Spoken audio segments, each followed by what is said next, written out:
나의 대적이 어찌 그리 많은지요 라는 제목으로 말씀을 나눕니다. 사람이 잠을 자고 또 잠에서 깨는 일은 평범한 일이죠. 그죠?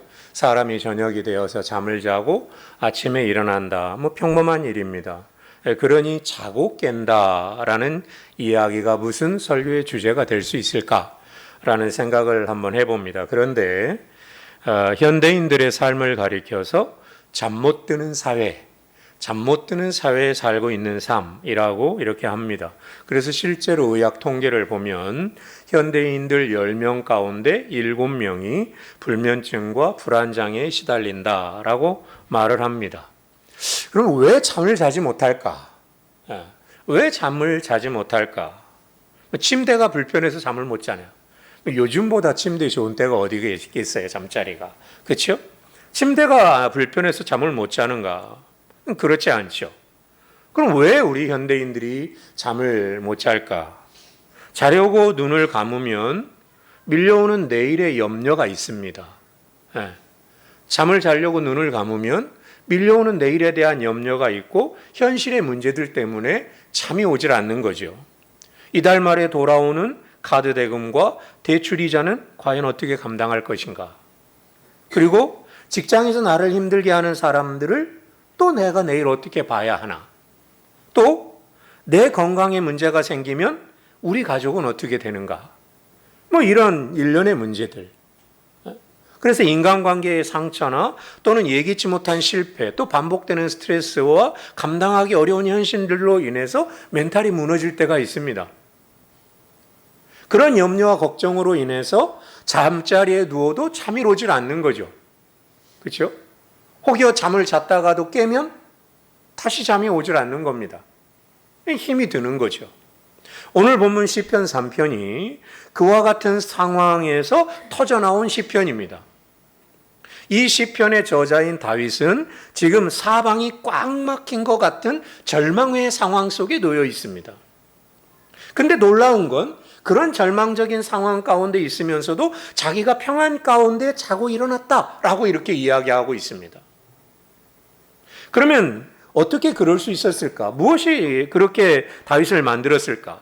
이 시편 3편을 통해서 힘든 현실을 살아가는 상황 속에서 어떻게 해야 참된 평안을 얻을 수 있는가라는 이야기를 한번 나눠보려고 합니다. 오늘 본문의 배경은 표제에 잘 나와 있습니다. 시편 3편 위에 보면 나와 있죠. 표제가 뭐라고 나오냐면 다윗이 그의 아들 압살롬을 피할 때에 지은 시 이렇게 나옵니다. 그러니까 이 시편 3편의 배경이 뭐냐면 자기 아들 압살롬에게 쫓겨나서 피할 때 지은 시라는 거예요. 우리가 생각할 때 다윗이 가장 힘들고 어려웠을 때가 언제일까라고 생각하면 보통 사울 왕에게 쫓겨다닐 때라고 생각하기 쉬워요. 사울에게 쫓겨다닐 때가 가장 힘들고 어려웠을 거라고 생각하는데 사실은 지금 이때가 가장 힘듭니다. 언제? 자기가 가장 사랑하는 아들이었던 세 번째 아들 압살롬이 쿠데타를 일으켜서 자기를 죽이려고 올 때입니다. 백성들의 민심도 다 돌아섰습니다. 그래서 오늘 본문 시편 3편의 배경이 되는 사무엘하 15장을 가서 보면 다윗이 예루살렘에서 도망을 가는데 얼마나 급박했는지 신발도 신지 못하고 도망갑니다. 신발도 신지 못하고 도망가면서 머리를 풀어헤치고 울면서 도망가요. 그런 상황 속에 쓴 시편입니다. 이 시편은 다윗의 탄식으로 시작해요. 1절 보시기 바랍니다. 여호와여 나의 대적이 어찌 그리 많은지요 일어나 나를 치는 자가 많으니이다. 많은 사람이 나를 대적하여 말하기를 그는 하나님께 구원을 받지 못한다 하나이다 셀라 그럽니다. 자, 저를 보시면 이 1절 2절을 보면 많은지요 많은 이 많으니 이 많다라는 단어가 3번이나 나와요. 이 단어가 3번이나 나오는 걸 보면 지금 다윗의 상황이 얼마나 절망적인 상황인지를 알 수가 있습니다. 어찌 그리 대적이 많은지요. 많은 사람이 어쩌면 근데 지금 다윗이 어쩌면 지금 이 한순간을 말하는 것이 아닌지도 모릅니다. 지금 이 순간을 포함해서 자기 인생을 되돌아볼 때, 회고해 볼 때 그렇다라는 거예요. 나를 대적하는 사람이 얼마나 많은지, 많은 사람이 나를 치려고 한다라는 겁니다. 나의 대적이 나를 치는 자가 어찌 그리 많은지요. 그겁니다. 여러분, 어쩌면 이 다윗의 탄식이 오늘 우리의 탄식이기도 합니다. 나를 힘들게 하는 일들이 왜 그렇게 많은지, 내가 살아가는데, 우리가 살아가는데 힘들고 어려운 일들이 왜 그렇게 많은지, 힘든 상황이 왜 그렇게 많은지. 근데요, 자 보세요. 정말 다윗을 힘들게 한 건 뭐냐면 그 상황이기도 했지만, 아들 압살롬에게 쫓겨 도망가는 그런 상황이기도 했지만, 사실 다윗을 정말 힘들게 한 건 뭐냐면 그들이 하는 말이었습니다. 어떤 말이냐면 2절에 무슨 말이냐면 그는 하나님께 구원을 받지 못한다. 그러니까 무슨 말이냐면 이겁니다. 도망가는 다윗을 향해서, 야, 너는 하나님이 구원하지 않아. 너는 하나님께 구원받지 못해. 라고 말을 하는 겁니다. 하나님이 너를 도와주실 것 같으냐? 라고 말하는 거예요. 조롱하는 겁니다. 그러니까 대적들이 다윗의 처지를 보면서 웅성거리는 거예요. 야, 다윗 봐라. 야, 다윗 봐라. 자기 아들에게 쫓겨가는 꼴을 봐라. 하나님이 저 인간 이제 버렸어. 이제 다윗에겐 소망이 없어. 라고 조롱하는 거예요. 그게 가장 힘든 겁니다. 여러분, 이거예요. 사단이 우리를 공격하는 가장 전형적인 방법이 바로 이겁니다. 우리가 힘들고 어려울 때 우리 귀에다 대고 속삭이는 겁니다. 하나님 너를 사랑하시면 네 형편이 이렇게 될 수가 있겠냐? 하나님이 너를 사랑한다고 하면 네 형편이 왜 이 모양이겠냐? 하나님 너 이제 너에게 관심 없어. 이제 너에겐 소망 없어. 라고 이런 생각이 들게 하는 거죠. 그래서 우리의 멘탈을 무너지게 하는 겁니다. 여러분, 그때 어떻게 해야 되느냐 하는 거죠. 여러분, 살다 보면 그런 상황들이 있잖아요. 그럴 때 과연 어떻게 할 거냐? 여러분, 여기 주목해야 될 한 단어가 있습니다. 그게 뭐냐면 2절 마지막에 나오는 셀라라는 단어예요. 자, 저를 보시면 이겁니다. 본래 시편에 셀라라는 단어가 많이 나오거든요. 본래 이 시편에 쓰이는 셀라라는 단어는 찬양을 크게 하다라는 뜻이에요. 찬양을 크게 하다. 이런 뜻입니다. 그런데 또 어떤 뜻도 있냐면 잠시 멈춰서 생각하다라는 뜻도 있어요. 잠시 멈춰서 생각하다. 아마 여기서는 그런 의미로 쓰인 것 같습니다. 그런 의미로 쓰인 것 같아요. 많은 사람이 나를 대적하여 말하기를 그는 하나님께 구원을 받지 못한다 하나이다 하고 잠깐 다윗이 멈추는 거예요. 멈춘 겁니다. 자, 이겁니다. 보세요. 사람들이 하는 말 때문에 마음이 무너지는 거예요. 온 생각이 마음속에서 나겠죠. 여러분, 그때 잠깐 멈추는 겁니다. 정말 지금 상황이 비참하죠. 머리를 풀에 치고 신도 신지 못하고 도망가는데 주변에 있는 사람들은 편안하고 조롱하는 거예요. 그때 마음이 무너지잖아요. 그런데 곧바로 거기에 반응하는 게 아니라 셀라, 잠깐 멈춘다는 거예요. 잠깐 멈춰서 생각한다는 거죠. 왜? 나를 절망케 하는 소리에 무너지지 않기 위해서. 그런 소리에 무너지지 않기 위해서 생각하는 겁니다. 잠깐 생각하는 거예요. 여러분, 이게 중요합니다. 힘들고 어려울 때 이 감정을 억누르라는 말이 아닙니다. 옳은 방향을 찾기 위해서 잠깐 마음을 컴다운 하는 거예요.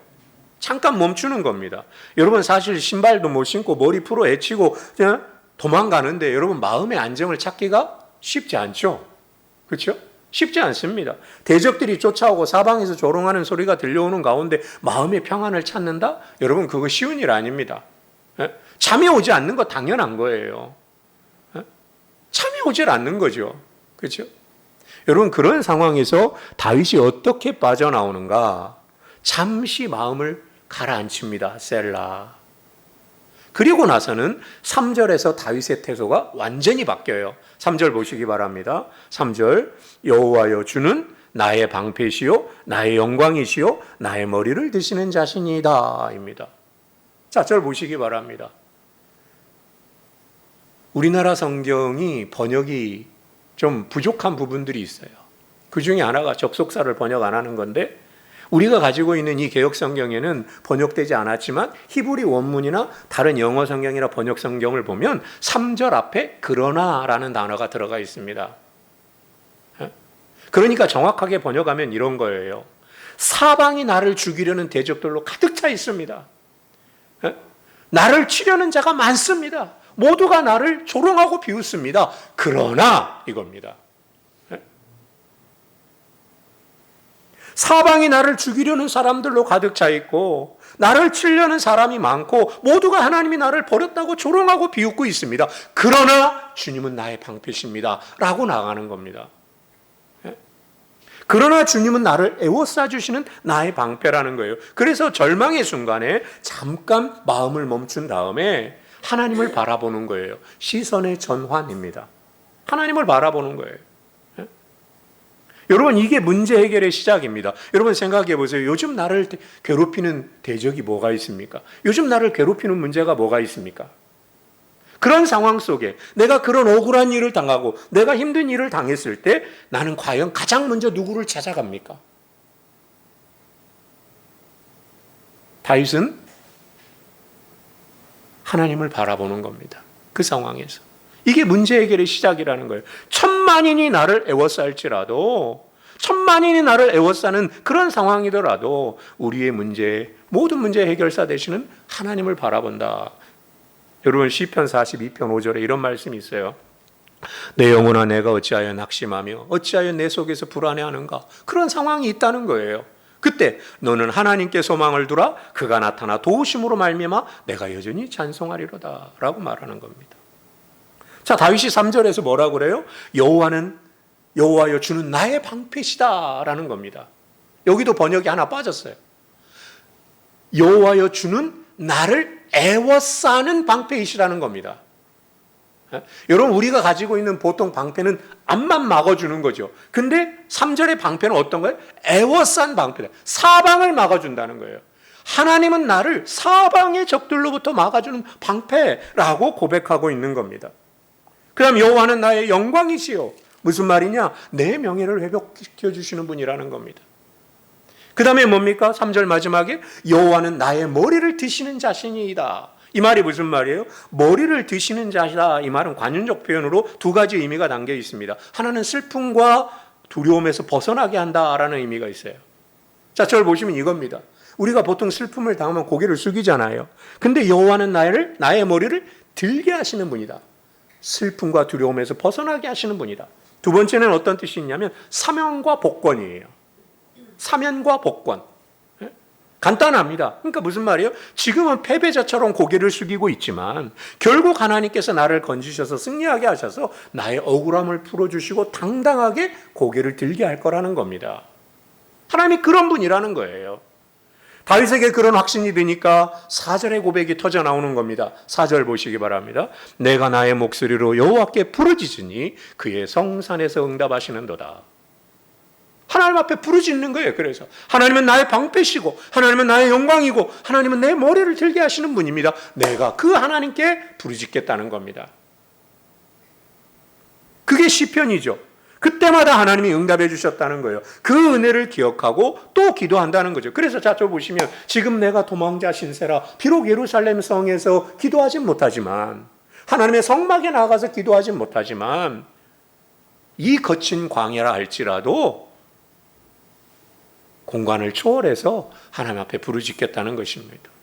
이거예요. 여러분, 어디서든지 언제든지 무시로 기도해야 된다는 것이죠. 그런 다윗에게 어떤 변화가 일어날까? 5절입니다. 5절 보세요. 내가 누워 자고 깨었으니 여호와께서 나를 붙드심이로다. 천만인이 나를 애워싸 진친다 하여도 나는 두려워하지 아니리이다 라고 말합니다. 자, 저를 보시기 바랍니다. 어찌 그리 많은지요.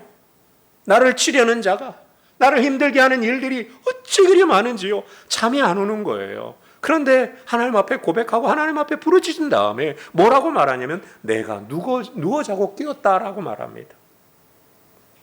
내가 누워 자고 깨었다는 겁니다. 여러분, 다윗이 지금 있는 곳이 왕궁이 아니잖아요. 그렇죠? 거친 광야입니다. 다윗이 지금 있는 곳이 광야예요. 뒤에는 압살롬의 군대가 자기를 죽이려고 추격해 오고 있습니다. 여러분 보통 사람 같으면요 심장이 뛰어서 불안해가지고 잠이 아니라 약을 먹어도 잠이 안 오는 겁니다.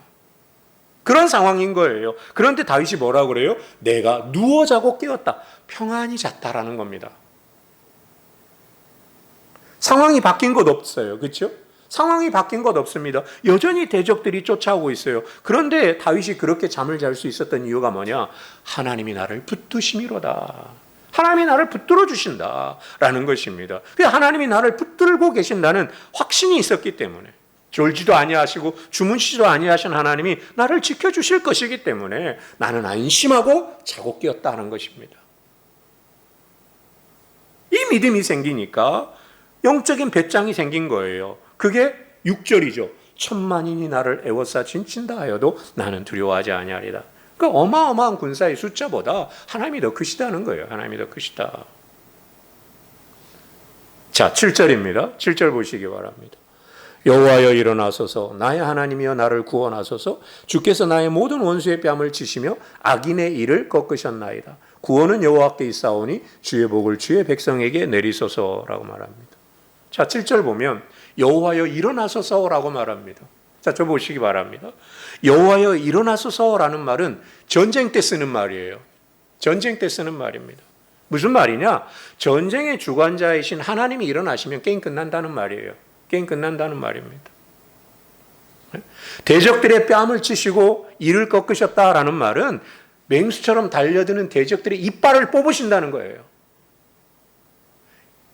제가 이 성경을 읽다가 또 어떤 번역 성경이 있냐면 유진 피터슨이라는 목사님이 쓴 메시지라는 성경이 있어요. 그건 현대어로 이렇게 번역해 놓은 성경이거든요. 거기를 보면 이 본문 7절을 아주 적나라하게 표현합니다. 뭐라고 표현하면 이겁니다. 여호와여 일어나셔서 나의 하나님이여 나를 구원하셔서 나를 괴롭히는 놈들의 깃방망이를 후려치시고 이렇게 번역합니다. 나를 힘들게 하는 대적들의 깃방망이를 후려치시고 이빨을 뽑아버리시고 상상할 수 없는 그런 얘기를 하고 있는 거죠. 그죠? 그렇게 만드신다는 거죠. 나를 힘들게 하는 모든 그런 것들. 여러분 이런 은혜가 오늘 우리에게 있기를 소망합니다. 우리를 힘들게 하고 우리를 낙담케 하는 모든 것들로부터 우리를 자유롭게 해주시기를 소원하는 것입니다.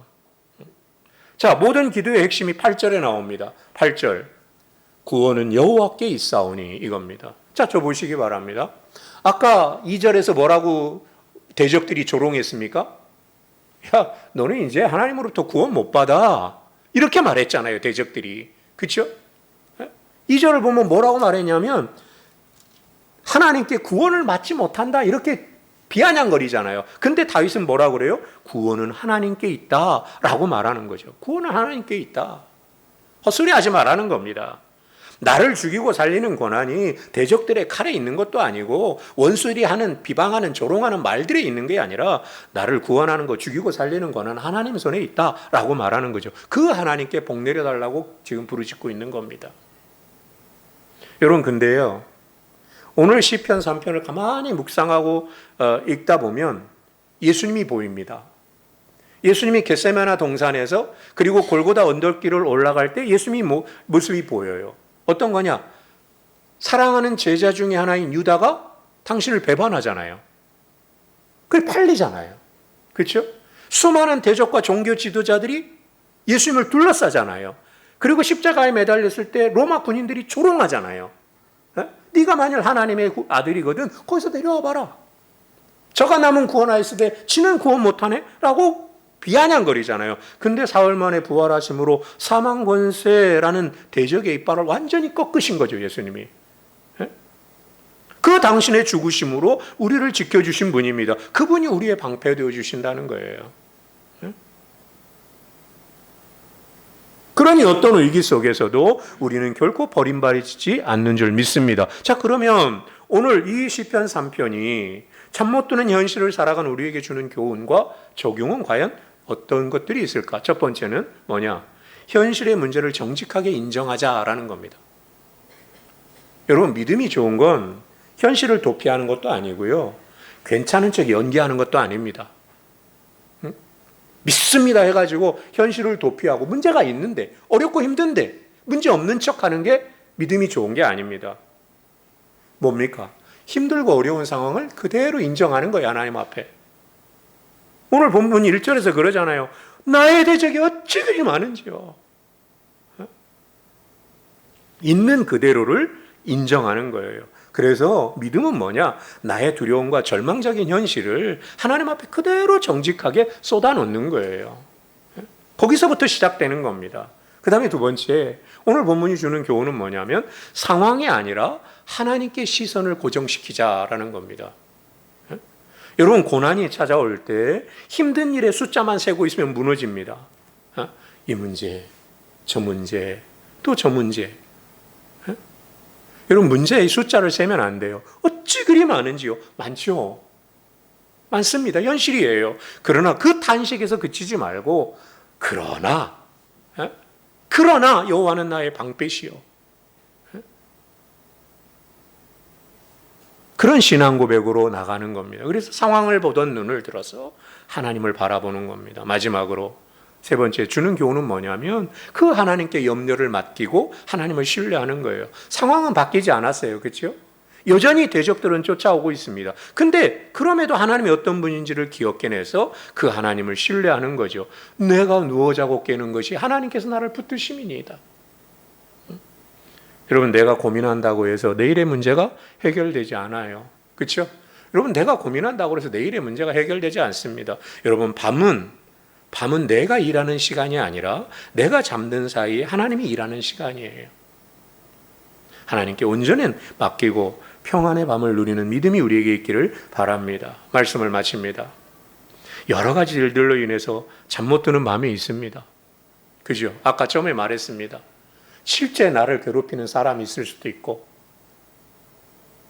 경제적인 문제가 있을 수도 있고, 건강에 문제가 있을 수도 있고, 여러 가지 문제로 인해서 잠 못 드는 그런 밤이 있을 수 있습니다. 그러나 어떤 일이나 천만인이 애워싼다 할지라도 두려워하지 말고 방패 대신 하나님 붙드는 겁니다. 나를 위해 십자가에 죽인 예수님 붙드시고 그 다음에 우리 안에서 말할 수 없는 단식으로 부르짖는 성령님 의지하는 겁니다. 그리고 부르짖는 거예요. 여러분, 희망은 우리가 아니라 하나님으로부터 오는 거죠. 그렇죠? 희망의 원천은 하나님입니다. 하나님 은혜 주셔야 되는 거예요. 여러분, 그래서 독일의 한 신학자가 이런 말을 했습니다. 신앙생활을 하는 사람들이 어려운 가운데서도 희망을 가질 수 있는 이유는, 신앙 안에 있는 자들이 어려운 가운데서도 희망을 가질 수 있는 이유는 신자들의 공고함에서 나오는 것이 아니라 신앙인들의 공고함, 신앙인들에게서 나오는 게 아니라 하나님의 신실함에서 나온다. 설령 내가 자신을 잃고 갈팡질팡할지라도, 설령 내가 나를 포기한다 할지라도 하나님은 나를 포기하지 않는다라고 말합니다. 신실하신 하나님께서 밤새 여러분을 붙들어 주시고 소망 가득한 새 아침을 맞이하게 하실 줄 믿습니다. 이런 초자연적인 평안이 이번 한 주간 우리 모두의 삶에 있기를 주의 이름으로 소원합니다. 우리 이 시간 찬송합니다.